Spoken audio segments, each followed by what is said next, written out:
No idea why I just like math actually. Hasn't it helped you? It has. Isn't it like It's absolutely everywhere. solving linear algebra problems using programming? A little bit. Okay. It's kind of turning problems into linear algebra. Isn't that the problem? Isn't that the point of linear algebra class? Well, except for linear algebra just teaches all about the matrices and their properties.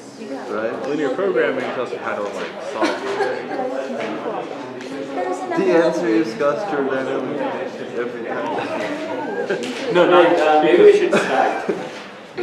So hopefully all of you know that we are having project meetings today, tomorrow and Monday. Okay, so please look at the schedule and show up.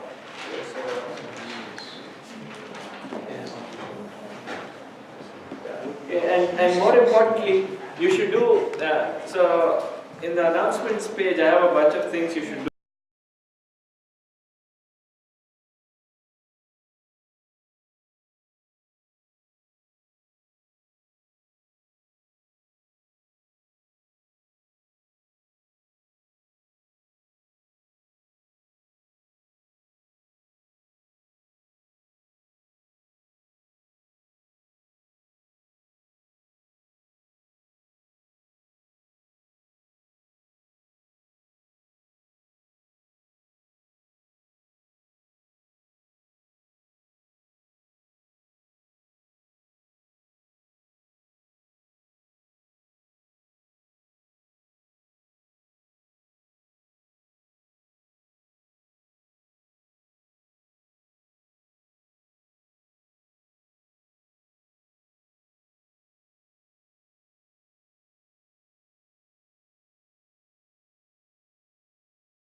Yeah, text from a classmate saying that your video feed might be frozen. Sorry? The video feed is frozen. Oh, Yeah. really? Okay. Are you working on it? So hopefully.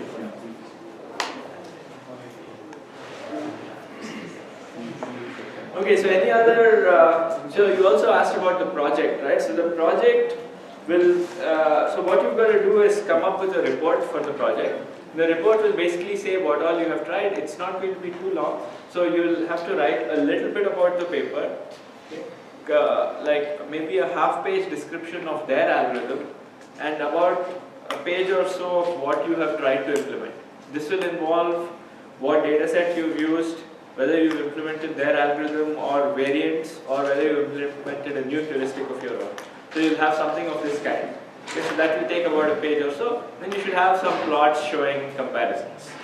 Okay, so that's so it's going to be like 3 pages overall or something. It's a pretty short report, and this thing you will have to give by the day of the exam. Okay, so it's so again due around December 11. So I prefer everything being there at the same time. So it's yeah.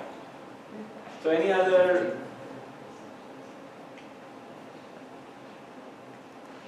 So you'll have roughly about 3 weeks from now to submit the project. Okay. So any other questions? Can you repeat what should be included in the project report again? Oh yeah, so this I will talk to you when we do the when we meet for the project. Okay, so this is just like a quick heads up as to what you can expect. So we can talk in detail. All right. So good. So there's a lot of announcements. All right. So what were we doing next last time? So we started looking at how to phrase problems as optimization. Okay, we said that for many problems, including NP-hard problems, you can phrase it often as optimizing with xi's being. So what you've got to do is find some variables to represent the problem. You've got to have some constraints, and you want to maximize or minimize some objective function. Okay. And we saw that very often, if you have variables xu's that you want to be 0 or 1, then you can write very many like NP-hard type problems. Okay, and these are what we call integer programs, and these are NP-hard in general, because we could write SAT, we could write independent set problems like this as integer programs. And so we said, okay, so we only care about optimization formulations of problems if we can solve that formulation efficiently. Right? Otherwise, what's the point expressing it as something if you can't solve that thing, right? So, and then we said, okay, there's one general class of optimization problems that you can solve, and that's what is called convex optimization. And this, we said, is very succinct. It's basically minimizing a convex function f over convex domain, or over a convex domain S. Okay, so you have a convex set S and you have a convex function f. Minimizing that is what's called convex optimization. And so very often convex optimization is solvable efficiently, and gradient descent is a good algorithm. Okay. So again, I say very often because there are caveats. Okay, so proving it for every convex function and stuff requires some assumptions on the function and the set. Okay. So yeah, but most things you will encounter, you will be able to solve. Alright, and then we said, so linear programming is a special kind of convex programming, and here your f is a linear function. Okay. So by that I just mean you have variables x1 through xn, these are your variables. Linear function is just sum over I, ci, xi. Okay, so that's the form of the objective function f, and it's the convex domain S is also just something that's defined by linear inequalities. And then we wrote it succinctly in matrix form as A times X less than or equal to B, where A is a M times n matrix. X, of course, an n-dimensional vector, and B is a m-dimensional vector. Okay, so this is just a fancy way of writing m inequalities. So that's what this is. And this is linear programming. And we said, we drew some pictures and we saw that how the feasible region, which is the set of all solutions to this thing, looks like. And in 2 dimensions, it was just some kind of a polygon that you get. And sometimes this feasible set can be infinite. So we said it's also the intersection of half spaces. Okay. So this is roughly what we saw last time. And we said this kind of feasible region is called a polytope. The other interesting thing about linear programming is that the optimum is always attained at a corner point. Okay? So you have this feasible region which is a polytope, and the optimum, I should say, if the optimum is finite, it's attained at a corner point. So sometimes maybe the region is infinite, maybe you have a region like this, you want to optimize something in this direction, then obviously there is no, objective value is infinite. Okay, so as long as the maximum is finite, you can prove that it's attained at a corner point. And this we did a hand-wavy, very geometric argument for this. Right? So we said that level sets of these linear functions are planes, so it's like moving a plane so that it's as high as possible.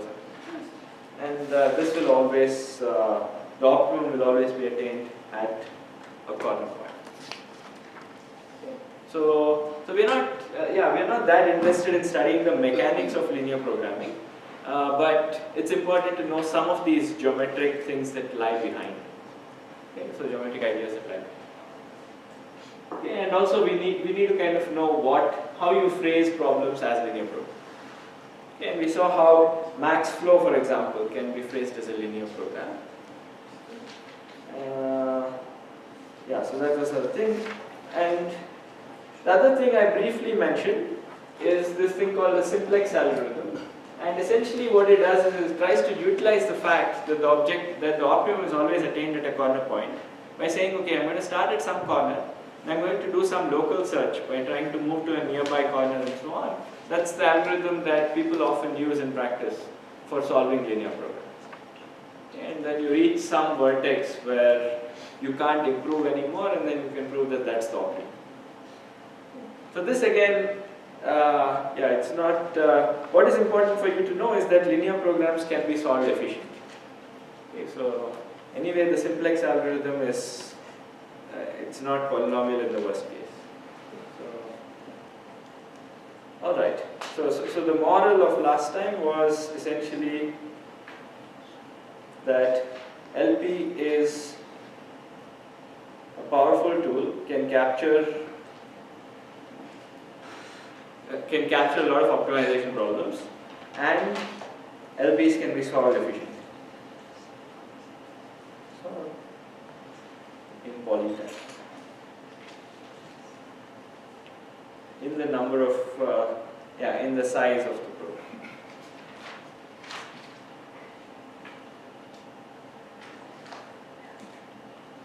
Okay. So there is an interesting aside here, which is that sometimes the size of the programs can be exponential, but you can still solve the LP in polytime. Okay, so that's one of these surprising things, but we won't see examples of that, unfortunately. Alright, so today what I want to do is continue something that we were seeing at the very end last time. So let's recap that, and then we can continue. Okay, so one of the things we said is that very often, very easy to phrase problems as 0-1 optimization. Right? Like we saw even 3-SAT, independent SAT, everything could be phrased as 0-1 optimization. But we said that sometimes you could say, okay, I actually want to solve 0-1 optimization, but I know that it's NP hard. So I'll pretend that I just have a linear program. And we call this process convexification. Okay, so one example that we were seeing was that of independent set. Okay, so here you want to pick a set of vertices in a graph such that there are no edges. So independent set problem. We said you have variables xu for every vertex that are supposed to be 0 or 1. It's supposed to indicate whether this variable is in the independent set or not. And now your goal is to maximize sum over u xu, which is the number of vertices chosen, such that for all edges ij,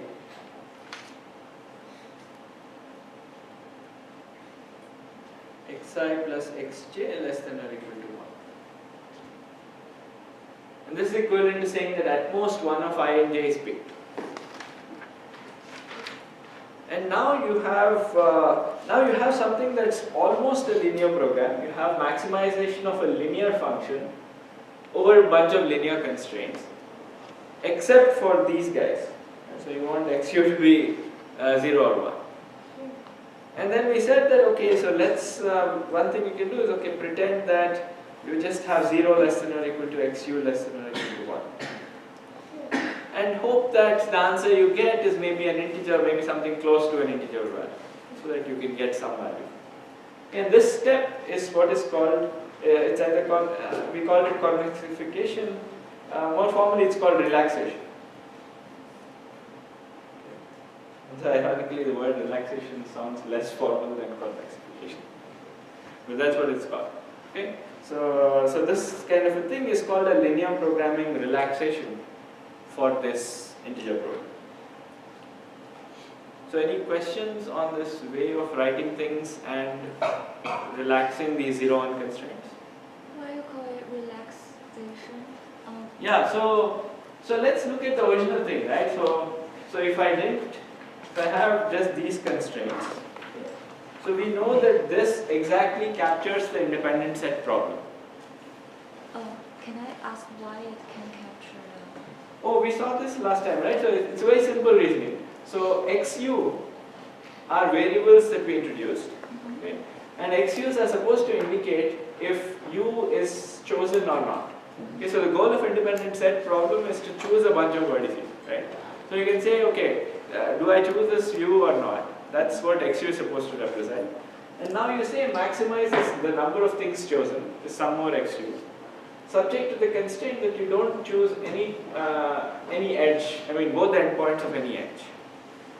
Okay, so if I take any edge ij, I should not be choosing both the endpoints, right? Because the goal of independent set is to choose some set so that there are no edges. Okay, so this is why this phrasing exactly captures the independent set problem. Okay. Now what we are saying is that if I have constraints like this, then I don't know how to solve this problem efficiently, because after all, independent set is NP hard, right? So I shouldn't expect to solve this program exactly. But what I know is that this almost looks like a linear program. It's maximization of some linear function, some linear constraints, plus those additional annoying constraints that xu has to be 0 or 1. And what we are doing in relaxation is by saying that, okay, instead of this constraint, we're going to replace it by these constraints, okay, by this xu belonging to the interval 0. And so now you've made it a nice convex object.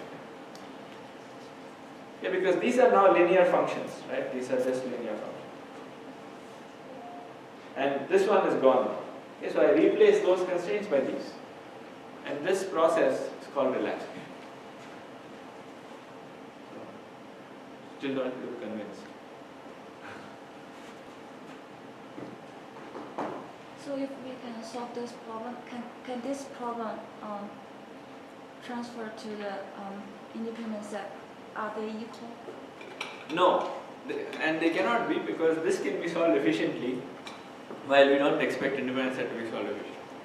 Okay. So in fact, last class we saw that for independent set, this process is actually pretty useless.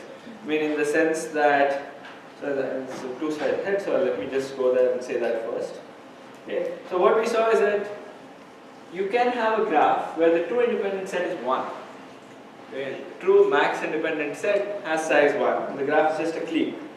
Okay, so let's say you have an n-sized cleat, and this guy, obviously the max independent set is 1, because any two vertices have an edge. Okay, so I can't pick two vertices. Okay. But this relaxation can have a value of n over 2 for the object. So do you guys remember what the solution was? Like, suppose I just want to satisfy all these constraints, right?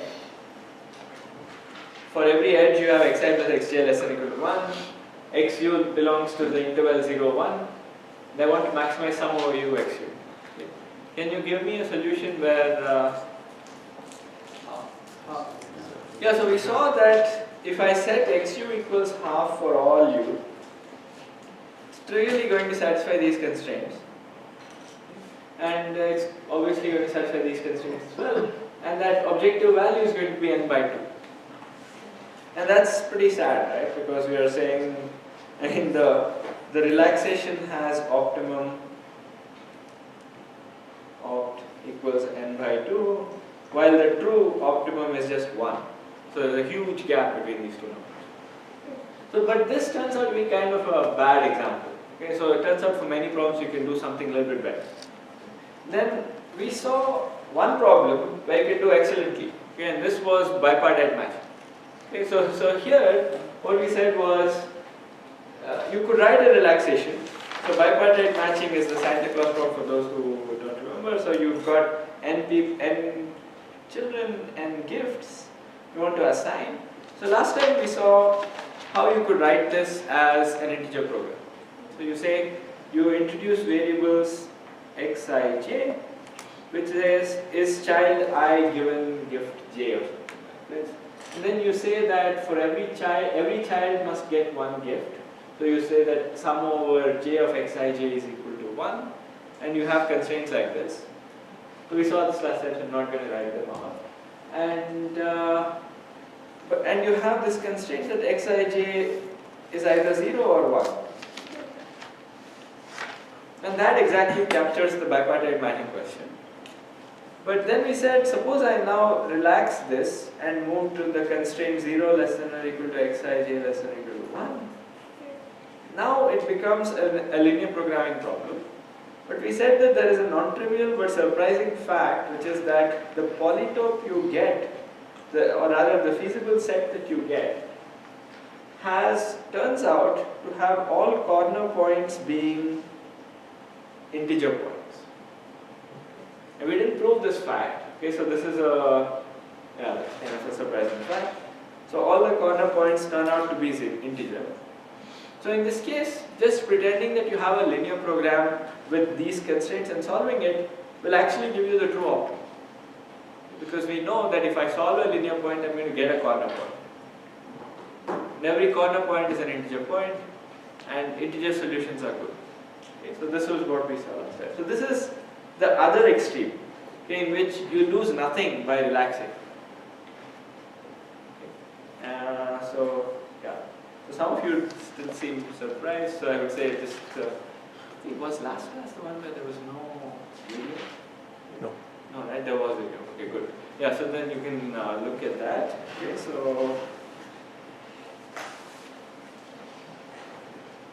so this is a very good example for relaxing. Okay, so it's a very positive case for relaxation. Yeah, it doesn't want to use them at all.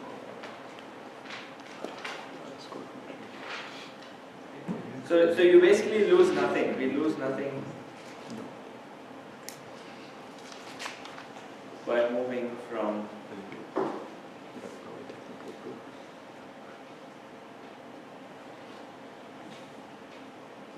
to 0 less than to x and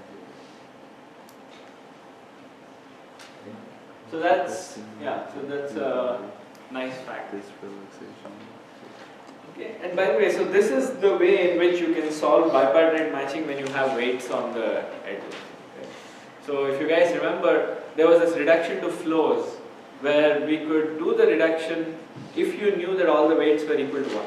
Okay, where all these Wij, the happiness values, were either 0 or 1. Okay, that's when we could do it.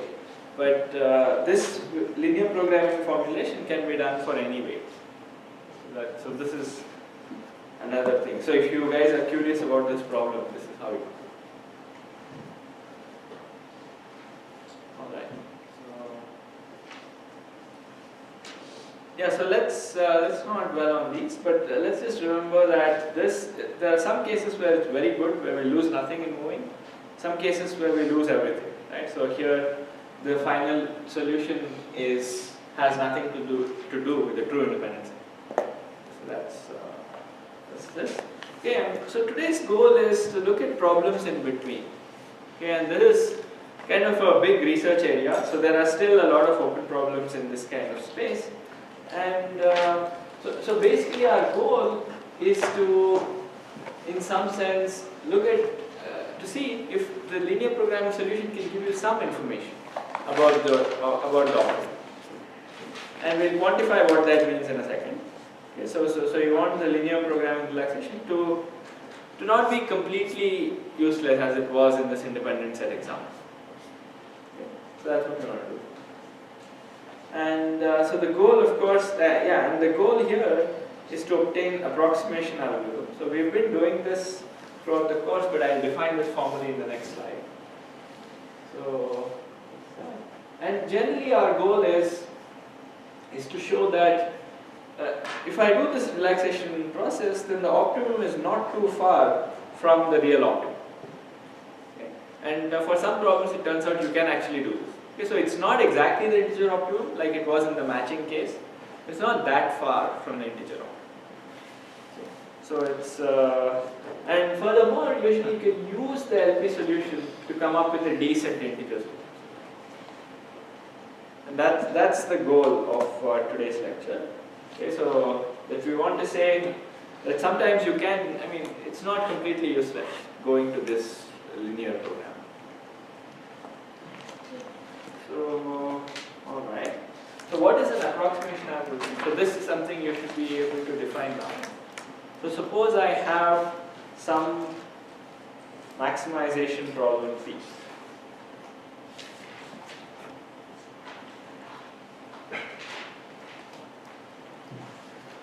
So what is an approximation algorithm? An algorithm that will give me a result that is at least some factor of P. Yeah, so what, this is a maximization problem, right? So we say that A is a factor alpha approximation algorithm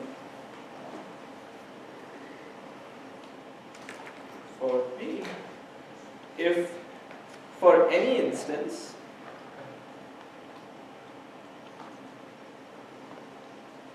I of P. Okay. So you have that output of algorithm on I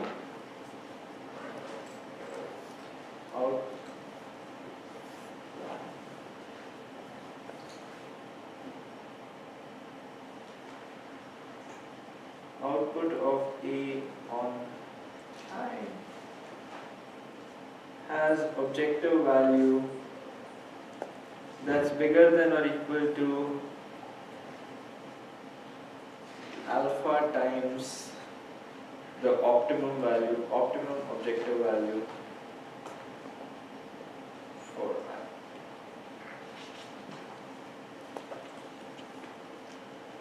Okay. We are usually interested in these kind of algorithms when the problem P is actually NP hard. Okay. So you'll be interested in these things for NP hard. Otherwise, you hope that alpha is 1. Right? If the problem is easy, you should actually solve it. Okay. So, but if it's NP hard, it turns out you can still sometimes find this when alpha is reasonable. Okay. So we've seen some examples of this. Okay, so we're going to see more today. So So, don't think we did too many though. Yeah, so, can't remember. Do you guys remember any example of this for an NP hard problem that we've seen? We saw it for matching, but matching is not really NP hard. So, scheduling problem, I remember us seeing it, but I don't think we proved that that problem was NP hard. So anyway, so the interesting thing is to come up with such algorithms for NP hard problems. And the reason they're kind of surprising is that the key thing here is this thing of for any instance I of p. So you want this algorithm to always have an objective value that's at least a decent fraction of the optimum, right? And note that if the problem is NP hard, we have no idea what the optimum is. But we are still able to guarantee that whatever my algorithm has come up with is at least a decent fraction of the optimum. So that's why it's kind of a surprising thing to come up with approximation algorithms. Right? So we're going to have some way of arguing about the optimum. So, and today is what we'll see today is kind of one of the most general paradigms for coming up with approximation algorithms. Okay, so it's one of the most popular paradigms also. So it's the linear programming way. Alright, so with that very promising introduction, let's look at a concrete example. Okay, so this problem is called vertex cover. Okay, so we might have seen it in the NP hardness thing, but let me motivate it anyway. So this is a graph problem. You have an undirected, unweighted, everything nice graph. Okay, so this is G. Think of it as every edge as being a road and nodes as vertices or something like this. So this is just motivation. And the goal is you want to pick a bunch of nodes. Okay, so the goal is to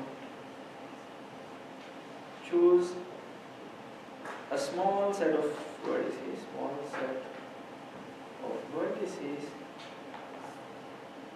such that every edge is adjacent. Every edge, okay, let me phrase it this way, has at least one of its endpoints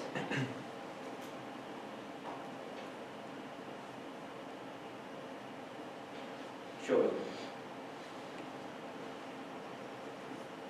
Okay, and this is why I have this example of guards for road. So imagine each edge is like a road, and you want somebody who's guarding every possible edge.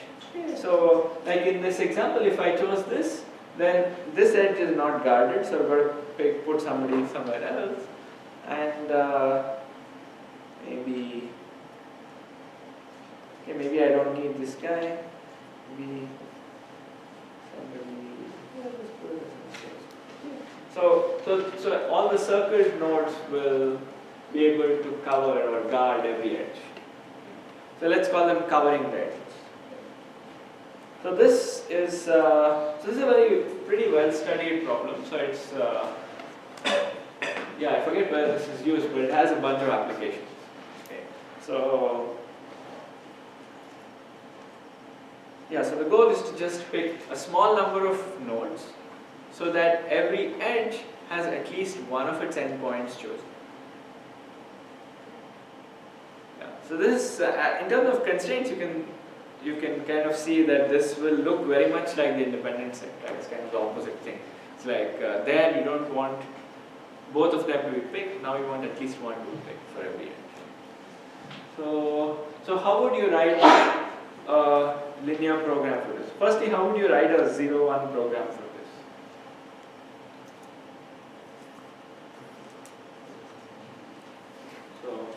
So is the problem clear?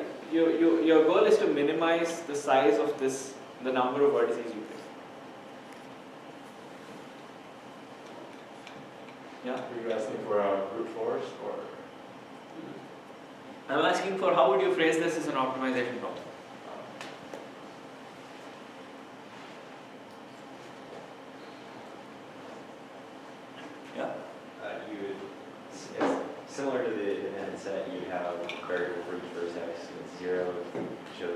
already have a chosen at vertex, the one we have. And then for each edge, you want the sum of the two vertices to be greater than or equal to 1. Yeah, for all ij edges, you have xi plus xj is greater than or equal to x. Yeah. So this is what we need, right? And our goal is to minimize sum over all u of x. So this is it's kind of a complement of independent set, and in fact it is literally the complement. The complement of a vertex cover turns out to be an independent set, and that's easy to see because yeah. So hopefully maybe you can see. But basically, if I have a vertex cover, take all the vertices that are not in the vertex cover, they can't have an edge between them, because if they did, then one of those guys should have been in the vertex cover. Okay, so that's the reasoning for why the complement of a vertex cover. That's why these things look so similar. Okay. So xu is 0, 1 and u1. But is this program clear? So is this clear that this captures the vertex cover problem as I have stated it? Right?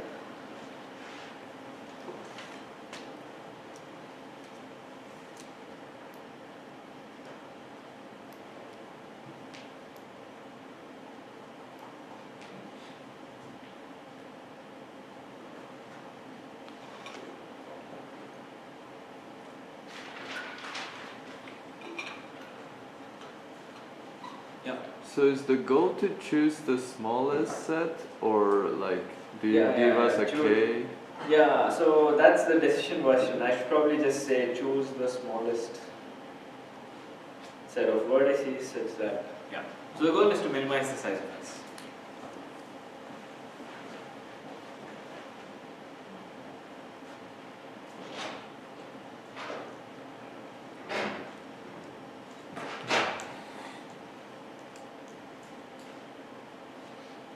Alright, so this is the vertex cover problem. And right, so now this is an integer program, right? So I have these integer constraints, xu belong to 0 or 1. So what we can do is something natural. We can say that, okay, so let's just replace this by 0 less than or equal to q less than or equal to 1. And hope for the best, right? So you solve it, you get some values for the xu's. Because once you replace those constraints, these are linear constraints, these are linear constraints, and you are minimizing a linear function over a bunch of linear constraints. So this you can do efficiently. And the question is,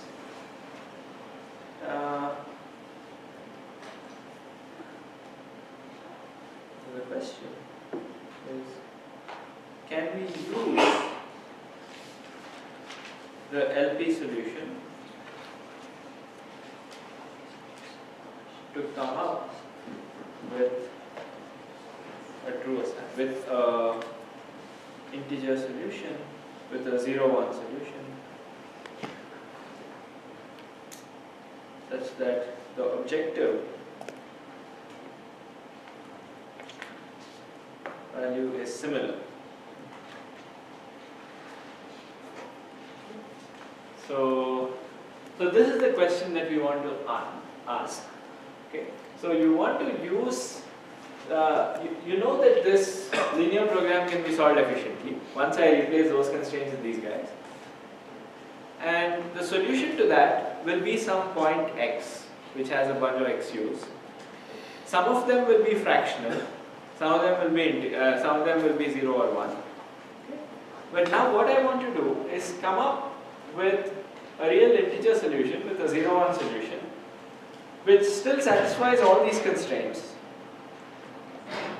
Okay? But the objective value is not much different from that fractional solution that we have. Okay, so let's take a very simple example. Like if I have, remember this was the example from last time, so if I have all halves, then this gives an objective value of 3 by 2. And this will satisfy all these constraints, and it also satisfies XU belongs to 0 or 1. So what is the true value of the, so this one has objective value equals 3 by 2. What is the actual size of the minimum independent set? Sorry, not independent, but minimum vertex count. 2, right? You need at least 2, you've got to pick at least 2 vertices. If I just pick one of these guys, then this edge has nothing covered. So I've got to pick at least 2. Okay, so the true opt is 2, and we are getting 3 by 2. So you think what is not so bad, right? So there are, but when you have small examples, nothing is really so bad. But the point here is that you can actually generalize from this example. Okay, so that's what we're going to see. Okay, so our claim is going to be something like a factor 2 approximation.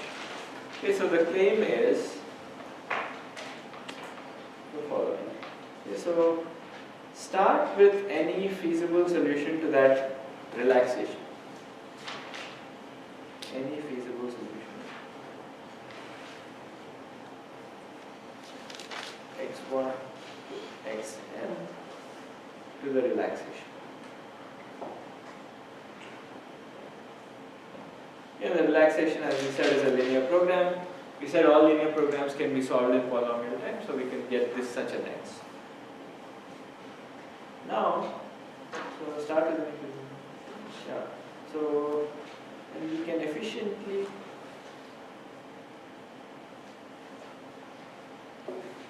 construct y. Okay, and this guy is now an integer solution. Okay, so each yi is 0 or 1, such that y is also a feasible solution.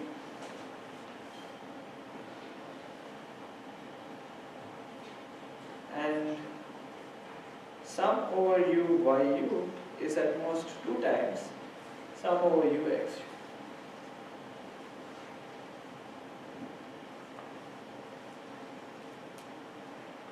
Okay, so yeah, let me pause here so that you guys can parse the claim. So what we are saying is, you start with any feasible solution x to this relaxation. We want to move to a feasible solution which is integral, which was our goal to start with. Right? Our goal is to come to a feasible solution that's integral. But you can always, but you've got to have a cost that is not much more than the fraction, than whatever the optimum solution was, than the x, because otherwise it's pointless. I could always pick all the vertices and that would be a vertex count. Right? But what we want is something better. Right? So we want to be able to compete with this x solution. Okay, so that's what this constraint is for. So I want to turn a fractional solution or any feasible solution x to the relaxation to an integer solution, and so that the objective value is comparable. Okay, and this process of turning a fractional solution to the program, fractional solution to an integer solution, this process is called rounding. It has nothing to do with the rounding errors and stuff like this, but it's morally the same kind of thing, right? So you have something fractional, you're converting it into something integral. And often this has to be done in a careful way. Because remember, you've got to preserve all the constraints, right? You've got to satisfy all the constraints. And that's the tricky part. So that's what it is. Okay, so what you've got to do? Yeah. So if you can do this, Yeah. does this mean that you get an approximation for Yeah, this? that's my next question. So suppose you could do this. I want to claim that you can get a 2-factor approximation. Okay, so why is that? Let me see. Sorry, my question was that we can get an approximation for the independent set as well. No. Why? Because sum of the minimum vertical plus minimum independent, maximum independent set is equal to number of vertices. Right, but suppose the maximum independent set was 10 or something, then the vertex cover had size n minus 10. And what you are saying is that you got a 2 approximation to n minus that. That doesn't mean that you get a 2 approximation to the quantity itself unless both are big. So you can think about it. If the independent set size was tiny, then coming up with then the vertex cover has size which is almost the whole thing. So a 2 approximation for that is meaningless. Even choosing the whole set would have been a 2 approximation. But if you had chosen the whole set, the complement is nothing. So you're, in terms of approximation for independent sets, it's very, very bad, right? It's infinite or whatever. Does that make sense? I'll think about it. Yeah. You should think about it. Yeah. But it's a good question. Okay, so it's a very worthy homework question, but we don't have a homework left. So, yeah. All right. So this is what we claim. Okay, so for vertex cover, we want to show that I want to claim that this implies a factor 2 approximation. And why is that?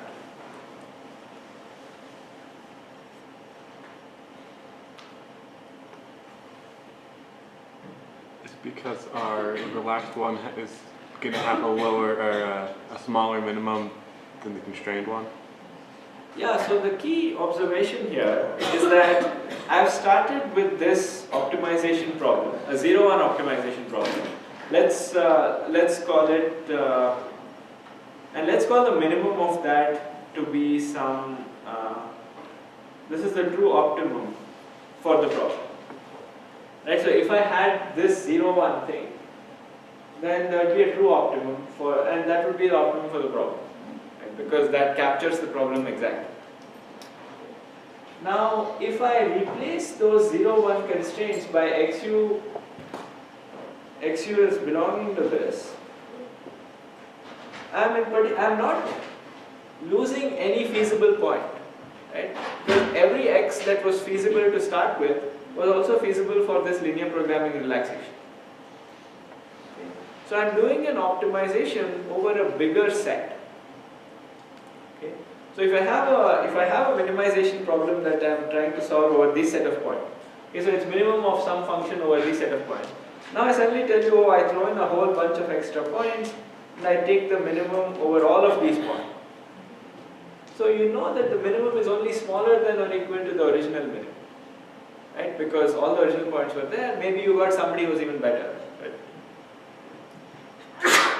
Okay.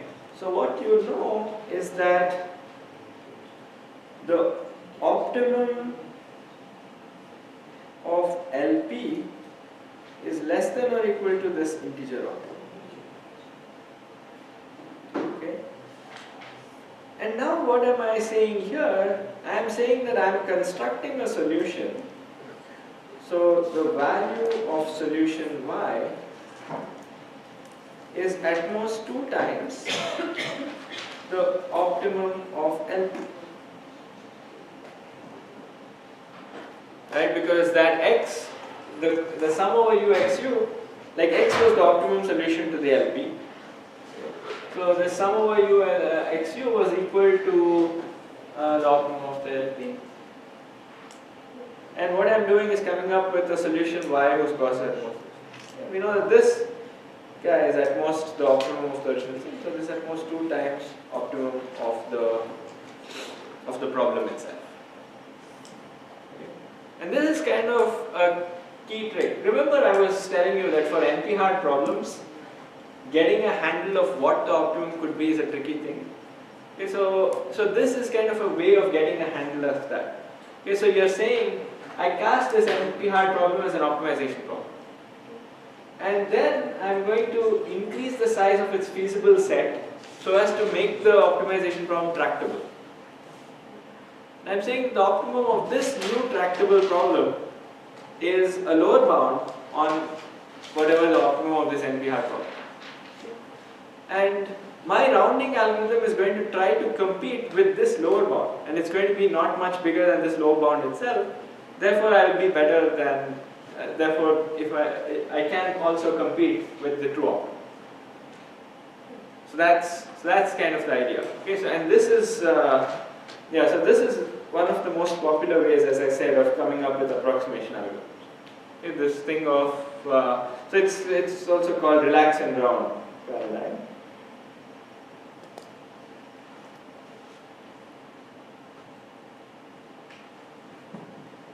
And this is actually very useful in problems where you don't know what the optimum is and it's actually NP hard. So you could say that you see this in a lot of like applications where sometimes you don't know how to get any handle on the optimum. You would have come up with some heuristic and you don't know what the optimum is. And one way to compare is to say, oh, okay, let me write some relaxation for this problem. And say that, okay, I'm not doing very bad even compared to that relaxation. So I must be doing pretty well compared to the optimum also. Okay, so this is one standard way in which we judge whether a solution is good or not. But of course, you might be doing badly with this relaxation, then you know nothing, right? Maybe you are actually very close to the optimum, but you have no way of telling. Okay, so that's the other drawback of this approach. Okay, so this approach only works when the relaxation is not far from the true optimum. So, yeah. But if optimum is NP hard, then, I mean, as you said, like, I mean, how can we compare? If optimum, calculating the optimum, true optimum is NP hard. Yeah. But optimum LP, how do you compare? Yeah, so I'm not telling you what optimum is, right? So all I'm saying is that optimum LP is less than or equal to the true optimum. Yeah, but it can be much less than or very close to each other. And correct, right? So like, and that's the question that we want to ask, right? So is the optimum LP way less than the true optimum? Okay. And this argument is implicitly saying no, because if you start with the optimum to the LP, okay, that X is the best solution to the LP, what I'm saying is I can construct an integer feasible solution, Y, whose cost is at most twice the cost of the LP. Okay? And that essentially says that there is some solution which I am actually able to construct that's at most 2 times optimum of the LP. Because optimum of the LP is less than or equal to this, I am able to construct a solution that's at most 2 times the true optimum. Yeah, and this is why you have a factor 2. Okay. And if you guys like thinking pictorially, then this is like saying I have the real line, right? So this is the real line, and this is 0, let's say, and this is the true optimum, which I don't know. Yeah.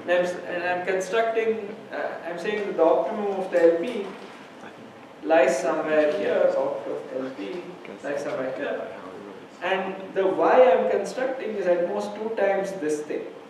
So the Y has to be somewhere over here, the cost of Y. And if this analysis is very bad, then you must have had this opt of LP is very close to the true opt, in which case your Y would probably have had something like this. Okay, that's when you are like factor 2 off. But then you have this interesting thing, when this rounding is factor 2 off, then you know that this guy is actually, the LP value is very close to the optimum, otherwise it would not have been factor 2 off. Okay, so that's an aside. So anyway, so this is what we get. Okay, so we know that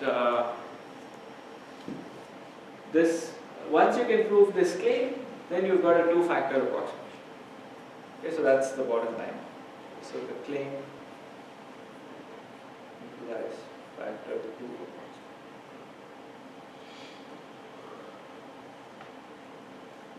For vertex curve.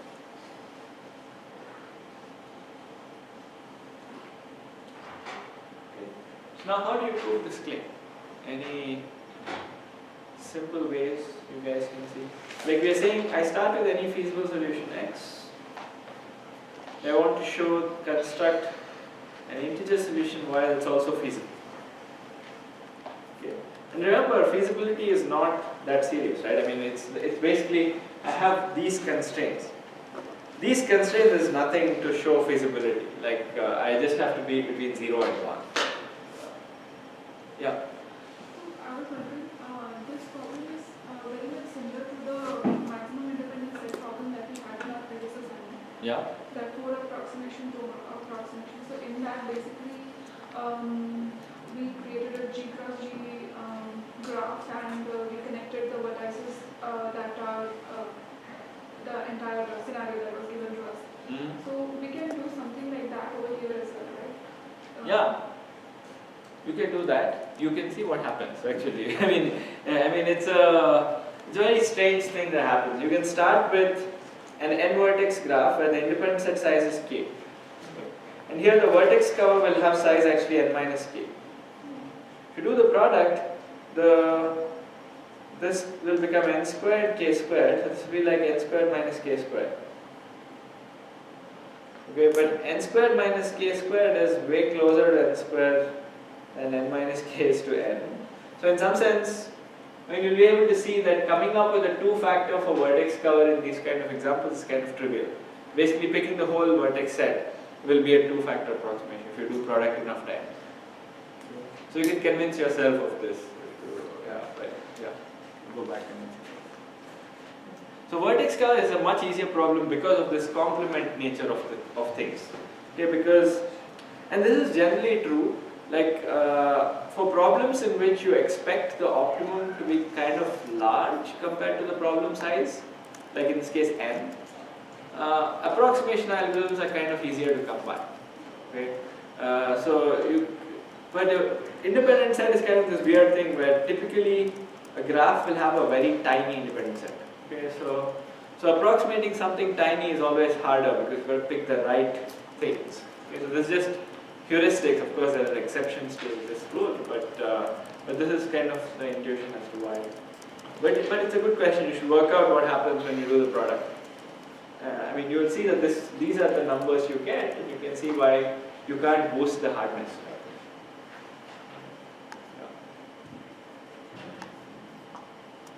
Alright, so suppose I have a bunch of x's that are fractional and satisfy these constraints. How do I come up with some integer things that can happen? Yeah. You could just do normal rounding.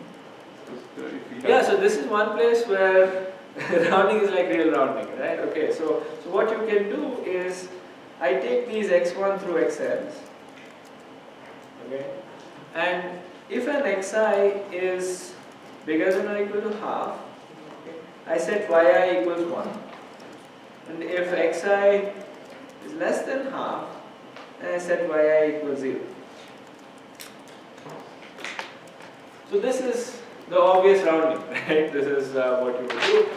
Now the claim is that if x was a feasible solution, then y is also a feasible solution. Okay? And that's what we need to verify. So, and that's like saying if xi plus xj is bigger than or equal to 1, then, okay, actually let me not be so stingy, I create a new page. Okay, so,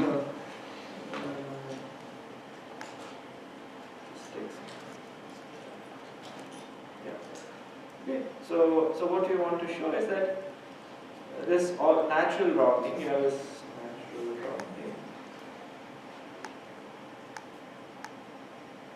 and you go from xi's to yi. So now we want to show that, note that this both xi's and yi's are still in 0 or 1, so that constraint is harmless, right? So you only rounded things to 0 or 1, so y also lies on 0. But now we've got to show that if xi plus xj is greater than or equal to 1, then yi plus yj is also bigger than 1. And anybody apart from him wants to why this should be? Yeah. So if xi plus xj is greater than or equal to 1, then at least one of them would need to be greater than or equal to 0.5. Yeah, so that's great. Okay, so if xi plus xj is bigger than or equal to 1, then it means that either xi or xj, is bigger than or equal to half, and that corresponding yi slash yj would be equal to 1. And that means that at least one of them is equal to 1. Other could be 0 or 1, doesn't matter. But that condition yi plus yj bigger than or equal to 1 is always satisfied. So we always satisfy.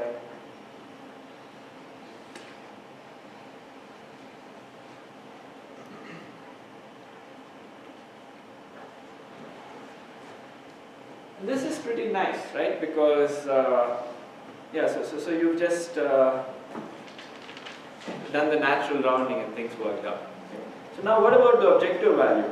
So the other thing we wanted to show was,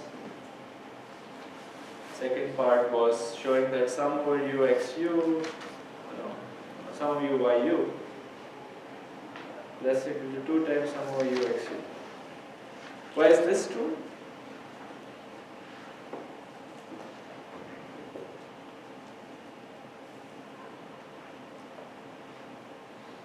What about any u? So fix a u. Can you say that yu is at most twice xu? All of the x's are half, then all the y's will be 1. Yeah, so that's the extreme case. But you can just look at any xu, right? So for any xu, if it was less than half, then you were rounding it up. Strictly less than half, then you were making it 0. Then yu was 0.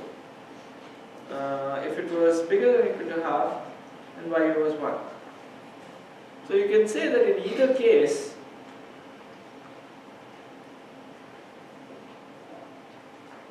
yu is less than or equal to 2 times xu. In the first case, yu is 0, so it's trivially less than or equal to 2 times xu. In the other case, yu was 1, but xu was something bigger than half. So yu is still less than or equal to 2x. So this is what it is. So it's a very simple argument. So yeah, so you just look at the two cases that we used in the rounding. Yeah. I'm confused. Isn't it for every pair xi and xj, I'm picking any one of them? If that's the case, then I'm thinking half of the particles in any case. No, so remember x is a fractional solution, right? So x could look like 0.3, 0.7, 0.2, something like that, right? And there's an edge between these two guys, let's say. Then I will be rounding this guy to 1, this guy to 0. Okay, so I don't exactly. I want to pick one. So if I have suppose 20 particles and pair of ij like that, I will anyway pick 10 of them, because at least 10 of them. If you had a clique, yes. But imagine a situation where you had a bipartite graph and only edges like this, right? So then picking only these things is a vertex cover, right? But and this is a pretty small number compared to n by 2. So this is why you won't always pick n by 2. Yeah, well, that's a good thought. Your first instinct when you see this problem is, why isn't the optimum always at least half the number over 0? But yeah, examples are like this.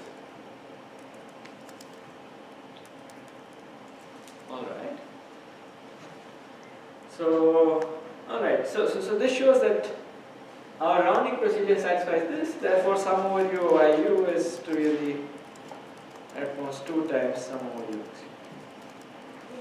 And this is what we wanted to show, right? So we wanted to say that you efficiently constructed a solution y, and which is also feasible, and you have this inequality. Sum over u is this. So, alright, so this is a very simple problem. This is where the obvious rounding is also the right rounding. So let's see a little bit more non-trivial example. Okay, and this is what is called the set cover problem. Okay, so it's again a covering problem. It's very similar to what is covered. That's why I chose it. Okay, so it's but it's a little bit more general. Okay, so here, I mean the common example I think of this is you have a bunch of people.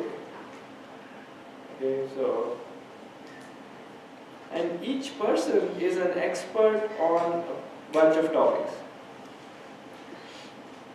Okay, so you have a collection of topics, and each person has some topics of expertise. Assume they're all equally experts and so on. Okay, so for now. So,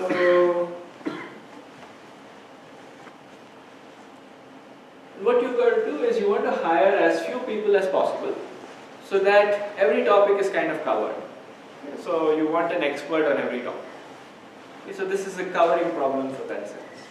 Okay, so your goal is select as few people as possible so that every topic has at least one expert that is in the chosen set. Okay, so you have this bipartite graph and you want to pick a subset of the left so that every vertex on the right has at least one edge to the set that you've picked. So how would you phrase this as an optimization? So suppose there are n people, m topics, and you got all these edges.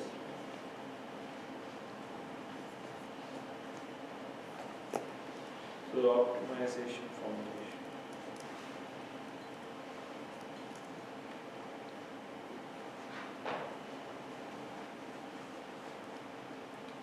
Thoughts?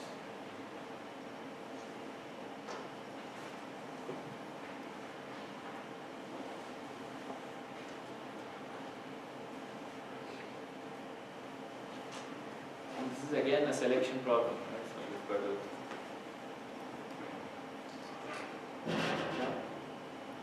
no.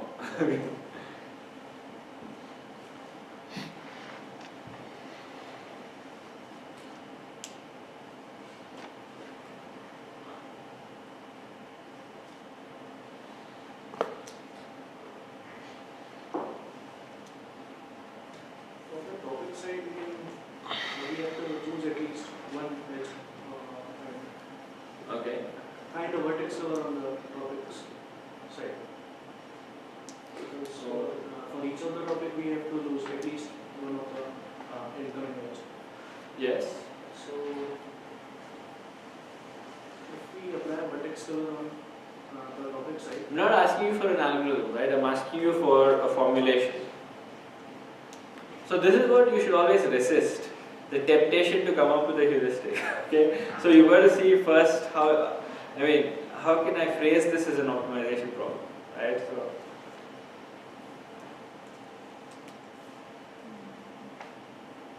after you phrase it as an optimization problem, okay, let's now think what options we have, right, for solving it. So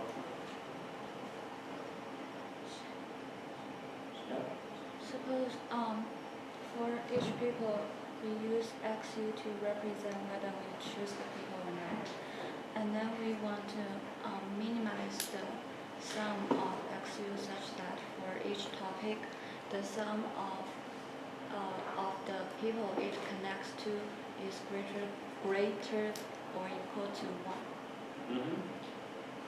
yeah, so you want to pick a subset of people. So for every person you have a variable that says whether you pick them or not. Okay, that's this XU. Okay, so that's great. And what you've got to do is for every topic you've got to make sure that somebody who is an expert on that topic has been picked. Right? So for every topic you look up in the graph. Okay? So you look to see who are all connected. So let's call this topic J. For all topics J, let gamma of J denote set of people who are experts in that topic.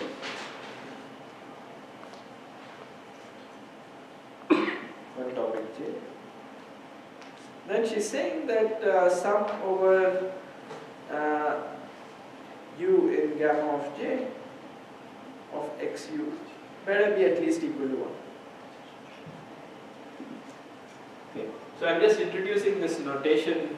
This is capital gamma for those of you who don't know. Capital gamma of J is it's basically it's usually used to denote the set of neighbors of a vertex in a graph.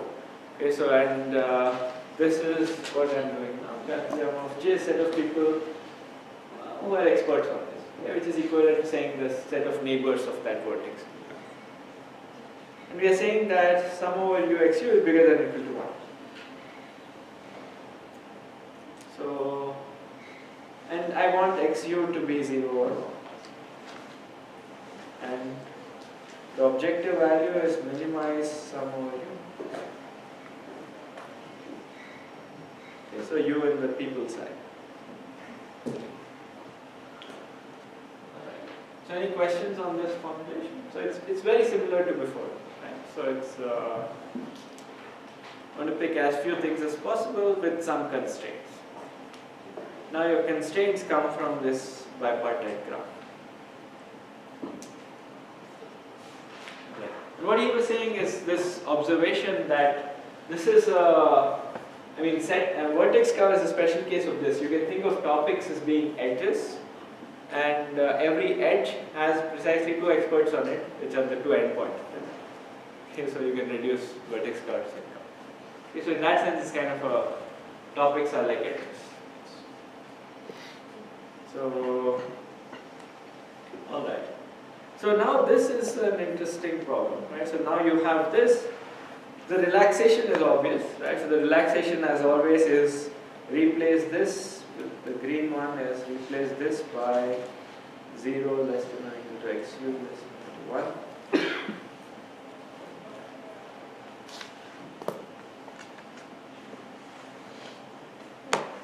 1. And solve this program. You get some x's.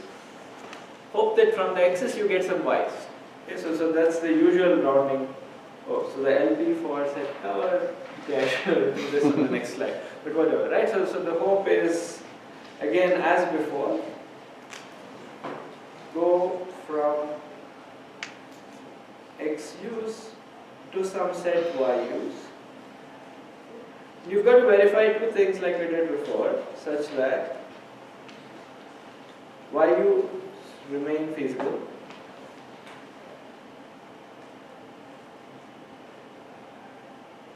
That means they satisfy all these constraints that the x's are supposed to satisfy. And such that these are also integral. So these are 0, 1. Okay, such that y is not equal, and sum over u is less than or equal to some factor. Okay, so this is the approximation factor we will get, times sum over u. And we hope that alpha is as small as possible. Okay, so we hope we can prove alpha is as small as possible. Okay, so this is the relaxed and ground paradigm.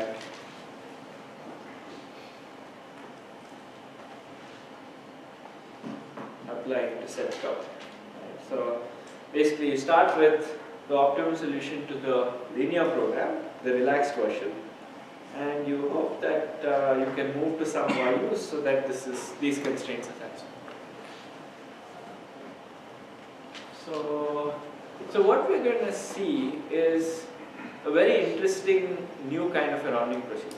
Okay, so here what he said before doesn't work. Okay, so actually you guys may want to think of examples. So this one I can even put it in homework 6, but the hint would be that it's you have examples like this where the fractional solution will probably just have 1/3, 1/3, 1/3 or something like this, and then you might have 3 things here that are all 1/3, 1/3. Now if you do the obvious rounding, none of them will get rounded up to 1. Okay, so the obvious rounding of rounding things that are bigger than half to 1 will not work for this. Okay? So you've got to do something clever if you have a lot of terms adding up to 1.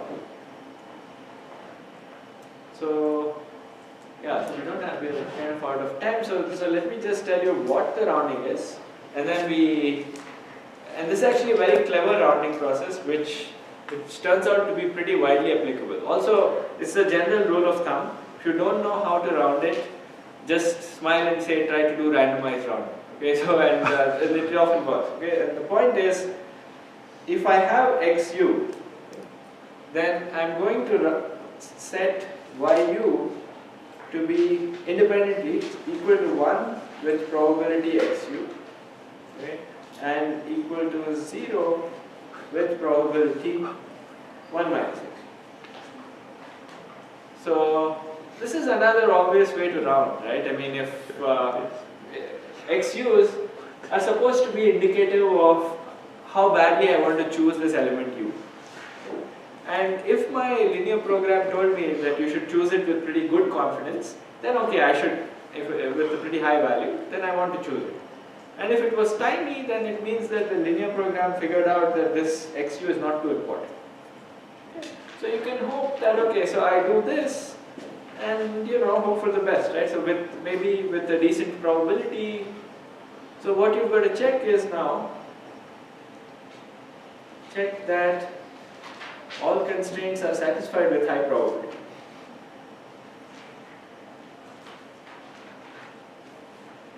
High probability. Another thing you've got to check is the expected value of sum over u by u is not much more than sum over ux. So we all know randomized, so we are all familiar with what this means, right? So we're saying that yus are random variables. They turn out to be 1 with probability xu, 0 with probability 1 minus xu. So this is a probabilistic way of rounding, right? And this is called randomized rounding.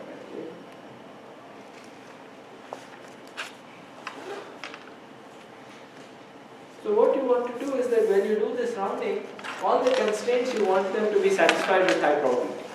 Because at the end of the day, you literally want to satisfy every constraint. Right? So you've got to be able to say that with extremely high probability, I'm going to satisfy all the constraints. Okay, for this thing to be efficient. And then what you want to also show is that, at least in expectation, actually you want this also to be very high probability. You want with high probability, sum over u by u is less than or equal to sum alpha times sum over u. So this is what you would ideally want. With high probability, these conditions must be satisfied. Also, this is. And but this part is very easy to analyze though. If you have expectation of a sum, you always do linearity of expectation, right? So, and you say what is the expected value of the sum, and you can verify. Okay, so we'll see this next class. Okay, so